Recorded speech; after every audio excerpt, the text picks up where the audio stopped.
மனிதனிடம் இருக்கக்கூடிய செல்லுக்கு, காருக்கு, அவங்க போட்டிருக்கிற நகைக்கு இதுக்குதான் மதிப்பு இருக்கே தவிர, மொத்தத்துல சொல்லணும்னா ஜடப்பொருளை வைத்துத்தான் அளப்பரிய ஆற்றல் மிகுந்த மனிதனுக்கு மதிப்பை போட்டுக்கிட்டு இருக்குது இன்னைக்கு உலகம். அந்த நிலையிலிருந்து என்னைக்கு மனிதனை மதிக்கக்கூடிய அறிவை பெறுகின்றானோ அன்னைக்கு தாங்க எல்லாமே சிறப்பா இருக்கும். அப்போ இத்தனை பெரிய ஆற்றல் உள்ள மனித குலம், ஆனா அது எப்படி இருக்குது? இன்னைக்கு மனம் சுருங்கிய நிலையில இருக்கு. மேலை நாட்டுல என்ன, ஒரு சிறுவன் அவன் ஒரு நாள் தூங்கிட்டு இருந்தான். அவன் காதுல 2-3 பூச்சி உள்ள போயிடுச்சு.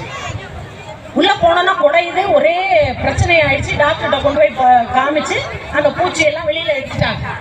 ஆனாலும் அவனுக்கு என்னன்னா, எப்போதும் அது ஓடுற மாதிரியே ஒரு சிந்தனை இருக்கு. அவன் என்ன பண்றான், என் காதுக்குள்ள பூச்சி ஓடுது, 2 பூச்சி ஓடுது, அது என் மூளையில இங்கே ஓடுதுன்னு சொல்லிட்டே இருக்கான். எத்தனையோ ஸ்கேன் எடுத்தாச்சு, எத்தனையோ டாக்டர்ஸ்ட காமிச்சாச்சு.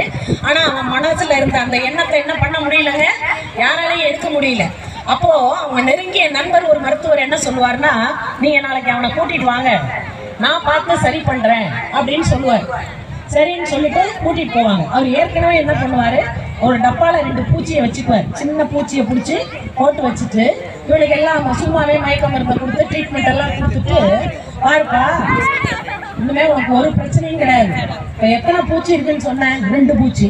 அந்த 2 பூச்சியை எடுத்தாச்சு வெளியில. இனிமே உனக்கு ப்ராப்ளம் இல்லை.